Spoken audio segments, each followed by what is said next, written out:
احترام اور ادب کے ساتھ اپنے ہم سبق ساتھی مولانا ثناء اللہ صادق تحری صاحب جو مکہ مدینہ میں مکہ کے اندر جتنے بھی عربی خطبات ہوتے ہیں آپ کا فوری ترجمہ کرتے ہیں اردو میں، اردو زبان میں. اور یہ بہت ہی شرف کی بات ہے. ہم لوگ ترستے رہ گئے، ابھی تک عمرہ بھی نہیں کر سکے، عمرہ بھی نہیں کر سکے. یہی وجہ ہے کتاب الحج پڑھاتے ہوئے بڑی دقت ہوتی ہے ہم لوگوں کو. عمرہ تک بھی نہیں کر سکے. اللہ کا شکر ہے وہیں پہ آپ لوگ رہتے ہیں، اسی بستی سے آئے ہیں. میں آپ سے گزارش کروں گا کہ آپ آئیں آئیں پر اور اپنے نصیحات میں بتائیں. السلام علیکم ورحمۃ اللہ وبرکاتہ. الحمدللہ رب العالمین والصلاۃ والسلام علی رسولہ الامین وبعد. اعوذ باللہ من الشیطان الرجیم. بسم اللہ الرحمن الرحیم. وَإِذَا عَزَمْتَ فَتَوَكَّلْ عَلَى اللَّهِ. یہ بچے ماشاءاللہ سر جھکا رہے ہیں، ہلا رہے ہیں، اس کا مطلب ہے سمجھ رہے ہیں. تمام معززین کی موجودگی میں میں اپنے دوست مولانا ڈاکٹر عبید الرحمان ثناء صاحب کا شکر گزار ہوں کہ آپ نے ہمیں یہاں آنے کا موقع دیا، آپ سے روبرو ہونے کا موقع مل رہا ہے. مجھے حدیث کا ایک شعر یاد آتا ہے کہ خیال خاطر احباب چاہیے ہر دم، خیال خاطر احباب چاہیے ہر دم، انیس ٹھیس نہ لگ جائے آپ دینوں کو تو دوستی کے لیے کرنا پڑتا ہے. عزیزان گرامی، ہم سے یہ کہا گیا کہ آپ کا حوصلہ بڑھایا جائے. اللہ پاک قرآن کریم میں ارشاد فرماتا ہے کہ جب ارادہ کر لو تو اللہ تبارک و تعالیٰ پہ بھروسہ کرو. آج کی اس پوری دنیا جب آپ کر کے آپ کو آ کر کہتی ہے کہ آپ کو دنیا نہیں معلوم ہے تو آپ کے اندر یہ صلاحیت ہونی چاہیے کہ آپ دنیا کو بتا سکیں کہ انہیں زندگی کے آداب نہیں معلوم ہے، انہیں اصول نہیں معلوم ہے، انہیں حلال و حرام کی تمیز نہیں معلوم ہے، انہیں نہیں معلوم ہے کہ اس دنیا میں آنے کا مقصد یہ ہے کہ اللہ کی عبادت کرنی ہے، اس دنیا میں آنے کا مقصد یہ ہے کہ انسانوں کی خدمت کرنی ہے. انہیں نہیں معلوم ہے کہ پاکیزگی کردار کیا ہے، انہیں نہیں معلوم ہے کہ صداقت کیا ہے، انہیں نہیں معلوم ہے کہ مومن کی نگاہوں سے تقدیریں بدل جاتی ہیں. اور یہ ساری چیزیں آپ کو اسی ادارے میں سکھائی جائیں گی. مجھے بہت خوشی ہے کہ ہمارے دوست ڈاکٹر حفیظ الرحمان ثناء صاحب، ہم لوگ جب JNU میں ہوتے تھے تو پروفیسر ہونے کا خواب دیکھتے تھے، اور آپ یقین جانیے کہ پروفیسر ہونا کوئی ایسی بڑی بات نہیں تھی. اگر ایک ایسا آدمی JNU سے PhD کرنے کے بعد آپ کے ادارے میں آ کر کے آپ کو موٹیویٹ کرنے کے لیے، آپ کو بہتر تربیت دینے کے لیے یہاں پر اتار رہا ہے تو یہ اس کی قربانی ہے. اس کے سامنے بہت ساری دنیا کی جو کھلی ہوئی، بہت سارا کریئر تھا جو کھلا ہوا تھا. ہمارے سامنے کریئر کھلے ہوئے تھے، لیکن ہم نے یہ طے کیا کہ ہم نے دین کی تعلیم حاصل کی ہے اور ہم دنیا کو روشنی دکھائیں گے. اور صرف یہ روشنی ہمارے پاس ہے. We are the torch bearer. ہمارے پاس یہ روشنی ہے اور ہم بھی دنیا کو روشنی دکھا سکتے ہیں. اسلام نے دین اور دنیا کو الگ نہیں کیا ہے. رسول پاک صلی اللہ تعالیٰ علیہ وسلم دنیا کے بھی امیر ہیں اور دین کے بھی امیر ہیں. آپ صلی اللہ تعالیٰ علیہ وسلم ہر معاملے میں ہمارے رسوا ہیں، اور ہمیں اللہ کے نبی صلی اللہ تعالیٰ علیہ وسلم کی تعلیمات سے دنیا کو یہ بدلانا ہے. اور یہ آپ تب بدلا پائیں گے جب اچھی تعلیم یہاں حاصل کر کے نکلیں گے. مجھے مدارس اسلامیہ کے طلبہ، اساتذہ اور انتظامیہ سے یہ شکایت ہے کہ آپ کو اپنی ویلیو نہیں پتا، آپ کو اپنی جو قیمت ہے وہ نہیں پتا ہے. آپ نہیں جانتے کہ آپ کا مقام کیا ہے. آپ کے لیے اگر فرشتے پر بچھاتے ہیں تو یہ کہنے والی بات نہیں ہے، یہ ایسے ہی نہیں ہوا والی نہیں ہے. یہ رسول پاک صلی اللہ تعالیٰ علیہ وسلم کا فرمان ہے. آپ انبیاء کے وارث ہیں. جو امکم عالمکم بالقرآن، جب قرآن کا زیادہ جانکار امامت کرے گا تو اس دنیا کی امامت بھی وہی لوگ کریں گے جو قرآن کو ٹھیک سے جاننے والے ہوں گے. ہمارا قصور یہ ہے کہ آج ہم صرف اچھے مفسر نہیں بنا پا رہے. ہمارا قصور یہ ہے کہ آج ہم اچھے محدث نہیں بنا پا رہے. ہمارا قصور یہ ہے کہ آج عربی کے زیادہ بہتر جانکار ان دینی اداروں سے نہیں نکل پا رہے ہیں. ورنہ میں آپ کو یقین دلاتا ہوں کہ یہ ماضی قریب کی بات ہے. بڑے بڑے پروفیسران ہمارے اساتذہ کے سامنے آ کر دعوے قلم مستحق کرتے تھے، ان کے شاگرد بنتے تھے اور ان سے عربی سیکھتے تھے. آپ اپنا یہ مقام بنا لیجیے. آج بھی پوری دنیا آپ کے لیے کھلی ہوئی ہے. آج عربی پڑھنے والے لوگ، میں آپ کو یقین دلاتا ہوں، میں نے وہ دنیا دیکھی ہے، یہ نگاہیں دیکھ چکی ہیں. آج عربی پڑھنے والے لوگ دوسرے لوگوں سے زیادہ خوشحال زندگی جی رہے ہیں. آپ اپنے اندر وہ اعتماد پیدا کر لیجیے. ہمارے دین نے، ہمارے اسلاف نے کبھی دین و دنیا کی یہ تفریق نہیں کی تھی. پہلے جہاں پہ ہیں اس کو خوب اچھے سے حاصل کر لیجیے. جہاں کوتاہی ذوق عمل ہے، خود گرفتاری، جہاں بازو سمٹتے ہیں وہی سیال ہوتا ہے.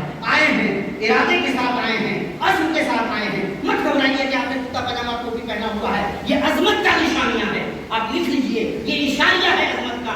اسی طرح کی ٹوپی کرتا پہننے والے لوگوں نے ہندوستان کی تعلیم کا پورا نقشہ کھینچا تھا. اگر مولانا ابوالکلام آزاد کو ہٹا دیا جائے تو اللہ کی قسم یہ ترقی حسین کو ہٹا دیا جائے تو یہ ترقی یافتہ ہندوستان میں نظر نہیں آئے گا۔ مولانا ابوالکلام آزاد وقت کے سب سے بڑے فلسفی ہیں اور ساتھ ہی ساتھ بہت بڑے عالم ہیں۔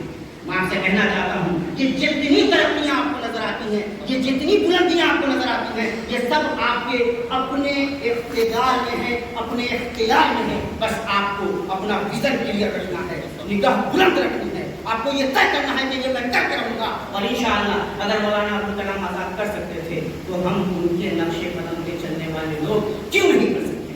ضرور کریں گے۔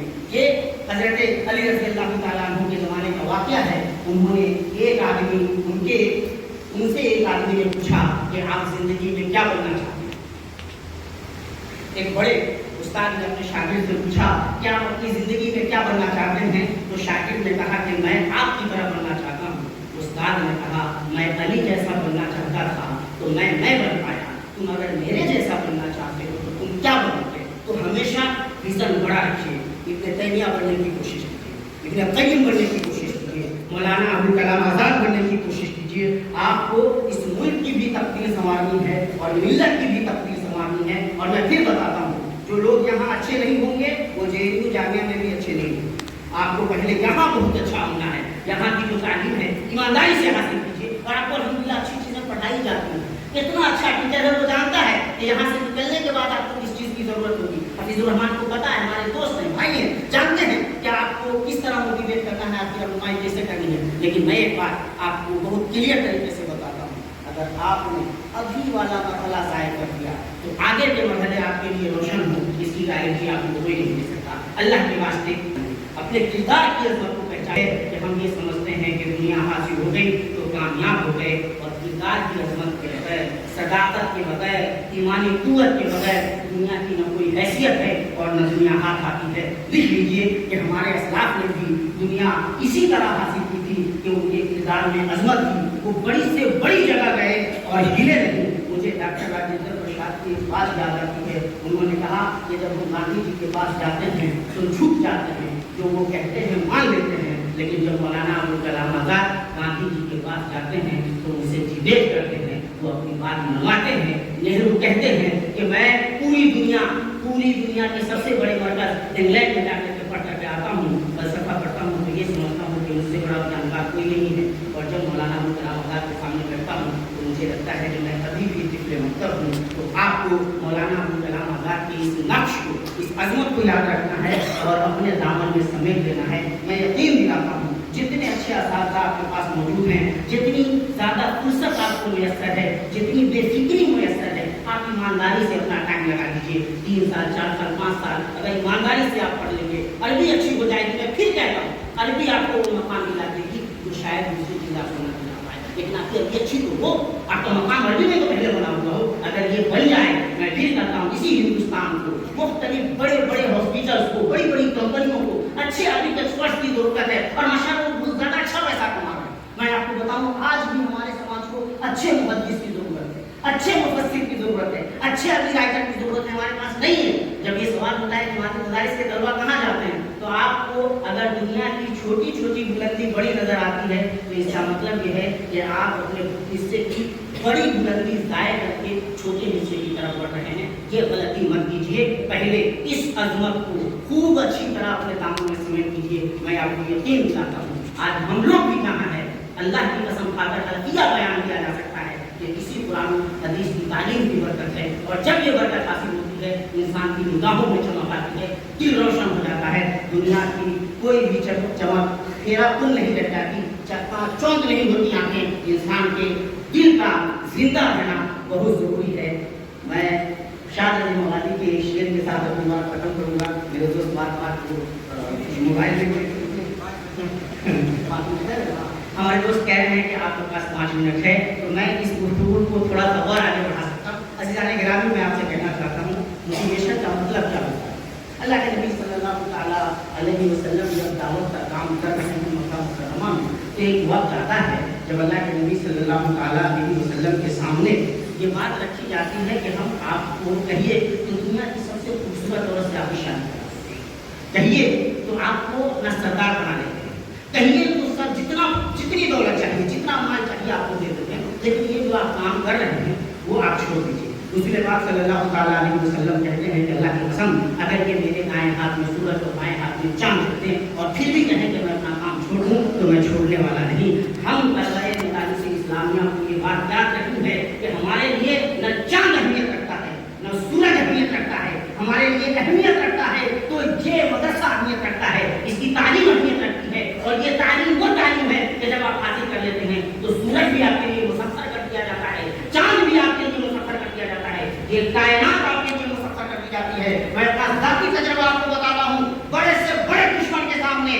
پوری قوت عزم و ارادے کے ساتھ اللہ تبارک و تعالیٰ کے کلام کی تلاوت کیجیے, قرآن کریم کی زبان میں قرآن کریم کی تلاوت کیجیے اور دیکھیے کیسی ہے بخاری ہو جاتی ہے. اللہ تبارک و تعالیٰ کا یہ جو اعزاز ہے وہ آپ کو حاصل ہے. اللہ تبارک و تعالیٰ نے یہ مقام آپ کے لیے خاص کیا ہے, اس لیے سب سے پہلے جو بہت زیادہ ضروری ہے اور احساس کمتری اس کو نہیں کہتے کہ آپ کو لگتا ہے کہ آپ باہر جائیں گے تو آپ کسی کام کے نہیں ہیں. احساس کمتری اس کو کہتے ہیں کہ آپ اندر ہیں اور سمجھتے ہیں کہ آپ کسی کام کے نہیں ہیں.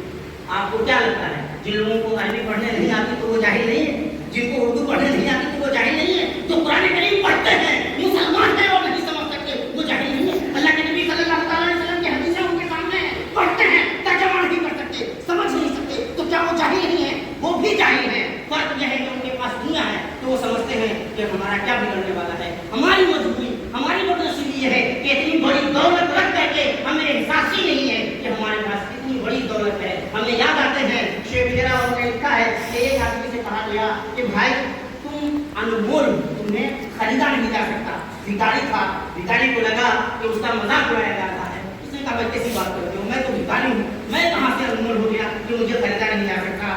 جس سے بھیک مانگ رہا تھا اس نے کہا ایسا ہے جتنی دولت چاہیے وہ لے لو اور مانگ دے دو, جتنی دولت چاہیے دے دو, ہاتھ دے دو, جتنی دولت چاہیے دے دو اور مانگو گے دو گے.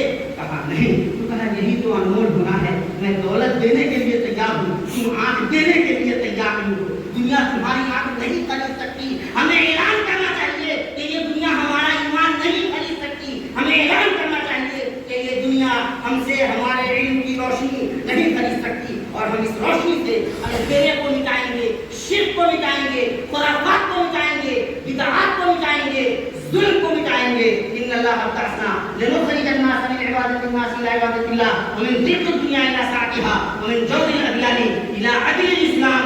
جو یہ سوچتے ہیں ہمیں مٹا دیں گے وہ اس سے پہلے بھی سوچتے تھے, مٹ گئے, آئندہ بھی مٹیں گے. اور انشاءاللہ ہم اسی روشنی سے کوئی جال حق و زحق الباطل ان الباطل کان زہوقا کا اعلان کریں گے. السلام علیکم ورحمۃ اللہ